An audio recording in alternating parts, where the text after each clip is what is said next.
¿Pa' qué me invitan? El análisis internacional de Ina Afinogénova. El rearme europeo, la inversión en defensa, los recortes encubiertos para hacer frente a una serie de amenazas imaginarias o impuestas desde algún país del Báltico. Todos estos esfuerzos tienen que ver con el esmero de la mayoría de los estados de la Unión Europea por mantener una guerra en el continente de la que Donald Trump parece querer retirarse, la guerra en Ucrania.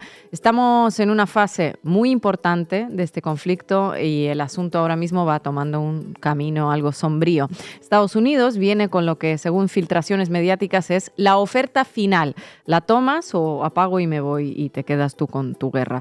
La Unión Europea, como era de esperar, no la toma. No toma nada que no sea un acuerdo impuesto a Moscú, que Moscú acepte. E igual que en abril de 2022, apuesta por la guerra, con Ucrania poniendo los muertos y también a los que queden mal viviendo por culpa de esa guerra, ¿no? A ver si aguantan un poco más, ponen un poco más de carne en el asador y Rusia finalmente se debilita hasta el punto de no solo no poder continuar, sino de estar dispuesta a firmar una capitulación con todo lo que le exijan desde Europa, imagínense, con todo lo que exija gente como von der Leyen o Kaja Kallas, nada menos. Como diría Julián Guita, esto es más una quimera que una utopía. Este es un poco el resumen de los últimos acontecimientos relacionados con la guerra en Ucrania, a los que la apuesta europea por el rearme y por el aumento del gasto en defensa vienen a poner un punto y final. ¿Qué pasó? Pasó que hoy iba a ser un gran día para ese conflicto. Hoy la capital de Reino Unido, Londres, iba a acoger una reunión en la que los Estados Unidos iban a presentar a Ucrania, Reino Unido, Francia y Alemania el plan de paz de Trump. Hace unas horas se informó de que el encuentro será de menor nivel, casi que una consulta técnica. Primero se informó de que por parte de Estados Unidos iría el enviado de Trump para Ucrania, Keith Kellogg, en lugar del secretario de Estado Marco Rubio. Y luego Francia y Reino Unido manifestaron que sus ministros de Exteriores tampoco acudirían. Es decir, la reunión fracasó, aunque le intenten dar ahora unos aires de reunión técnica. ¿Por qué? Porque evidentemente Kellogg no iba a negociar nada, sino a informarles de los términos de resolución del conflicto en Ucrania que elaboró Washington. Trump había amenazado en los últimos días con que si no lograba que las partes se pusieran de acuerdo, se retiraría de las negociaciones y pasaría a otra cosa, en sus propias palabras. Parece que ese acuerdo era su última propuesta y a juzgar por la cancelación de la reunión en Londres, evidentemente ni Ucrania ni la Unión Europea están de acuerdo con sus marcos. Eso significa que van a por una nueva escalada bélica. ¿Qué suponía ese plan de paz, Ina? El borrador se filtró en los medios en los últimos días, aunque no fue confirmado por ninguna de las partes involucradas en las negociaciones. El portavoz del Kremlin dijo directamente desconocer los pormenores del documento, pero por lo que publicaron medios como Washington Post o en las últimas horas Axios, nos podemos hacer una idea clara sobre de qué va y sobre los motivos por los que es rechazado. La oferta final de Trump para la paz exige a Ucrania aceptar la ocupación rusa, reza el título del artículo del medio estadounidense Axios, que filtra hoy las condiciones del borrador.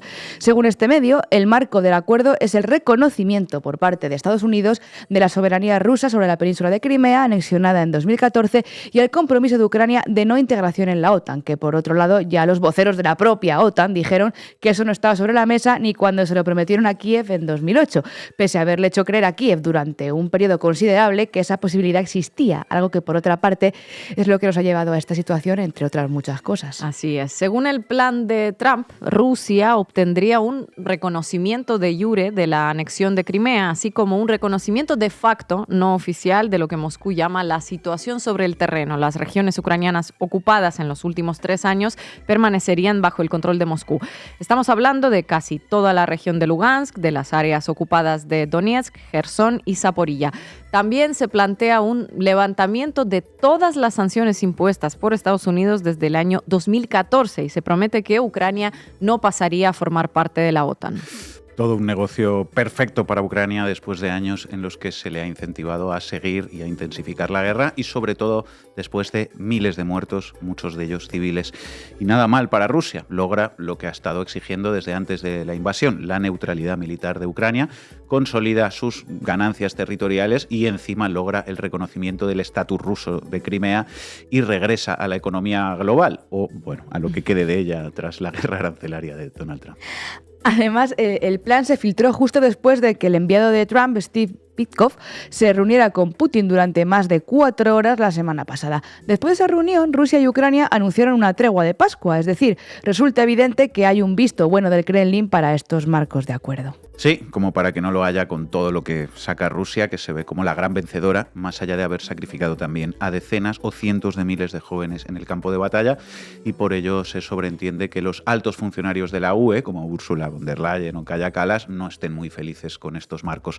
Pero la pregunta es, ¿qué obtiene Ucrania de este acuerdo? Claro, sigamos con el borrador. En el primer lugar destacaba el medio ucraniano Strana. Ucrania conserva su soberanía sobre el resto de los territorios. Faltaría más, diríamos por aquí, pero precisamente por eso cito al medio ucraniano, nada sospechoso de prorruso, que lo destaca entre los primeros puntos, soberanía sobre el resto de los territorios.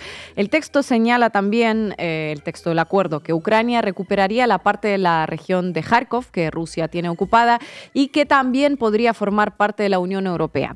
En cuanto a las garantías de seguridad, uno de los puntos que hizo fracasar el acuerdo de 2022, el documento es impreciso respecto a la participación de Estados Unidos. Menciona un grupo ad hoc de estados europeos y no europeos que asumirán las operaciones de mantenimiento de la paz en el país, pero vete tú a saber quién aceptará desplegar a sus pacificadores sin el paraguas de seguridad de Estados Unidos.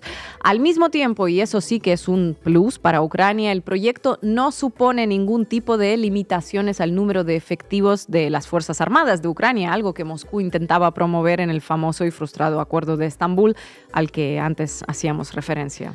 Además, se garantiza el paso sin obstáculos por el río Dnieper, que corre a lo largo de toda la línea del frente, y luego se promete una asistencia para la reconstrucción del país, aunque sin detallar de dónde vendrá la financiación ni la cuantía de la misma.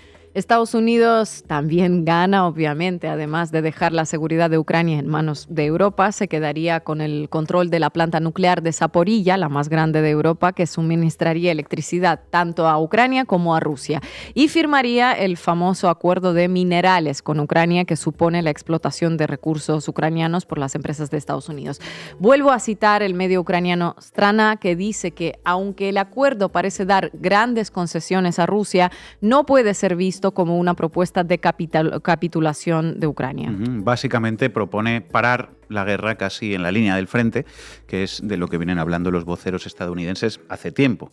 Claro, esta propuesta choca con los objetivos declarados de Ucrania, que hasta el día de hoy contemplan un retorno a las fronteras de 1991, y también con los de Europa de luchar hasta la victoria total o hasta el último ucraniano.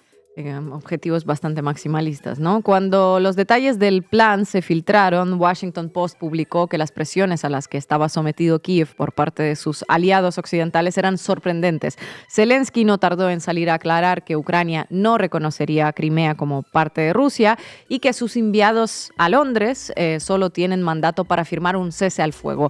Por ello, la reunión se pospuso, básicamente porque ni la Unión Europea, ni Reino Unido, ni Ucrania quieren aceptar esta paz, que claramente nada tiene que ver con la paz justa de la que vienen hablando desde hace años. ¿Y ahora qué? Bueno, pues Estados Unidos quiere congelar la guerra en la línea del frente, hacer concesiones a Rusia, apuntarse a una victoria diplomática en los primeros 3 meses de presidencia de Trump y centrarse finalmente en otra cosa.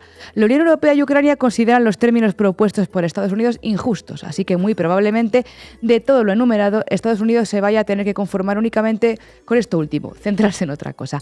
Tal y como amenazaron Trump y Rubio, decía Naya Sanzo, que ese pasaremos a otra cosa no significa únicamente que Estados Unidos se centre en otras regiones más estratégicas del planeta, sino que dejará de interesarse por cuál es el destino de aquella de las partes que considere que ha rechazado la paz. ¿Y qué pasa si consideran que Kiev rechaza negociar? Pasa el corte de suministro de material militar e inteligencia. Esto lo tendrá que asumir ¿quién? Europa. De hecho, la corta pausa de suministro de inteligencia y armamento después de esa famosa pelea en el despacho Oval fue suficiente para que el Instituto para el Estudio de la Guerra alegara que esa fue la causa del colapso del frente de Kursk. Eso también lo recuerda Naya Sanzo. ¿Puede compensarse la pérdida definitiva del apoyo estadounidense con el aumento del suministro europeo? Ucrania quedaría expuesta especialmente a la aviación y a los misiles rusos y podría sufrir también por la falta de capacidad industrial europea en la fabricación de munición de artillería. Aunque la Unión Europea le anime a Ucrania a seguir, parece que de momento no es capaz de paliar las consecuencias de la retirada del apoyo de Estados Unidos. A fin de cuentas, la Unión Europea le ofrece a Ucrania seguir aguantando y seguir poniendo muertos en el asador. A ver si se acaba el mandato de Trump, regresan los aliados y se reactiva todo esto de nuevo y a ver si Rusia se debilita definitivamente. Este es el plan de la Unión Europea.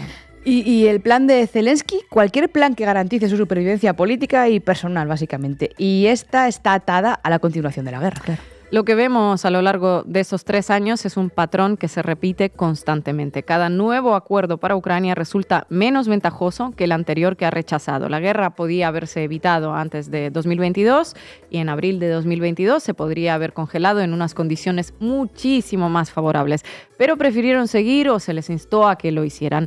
La continuación supone más muertos y más pérdidas territoriales, nada más. Lo pagará la Unión Europea, lo pagaremos todos nosotros y mientras todos los que asusan la guerra seguirán en sus casas tranquilamente ganando dinero y viéndolo todo desde su sillón, tanto en Europa como en Rusia, y eso ya ha quedado suficientemente claro. Pues sí, compañera, muchas gracias.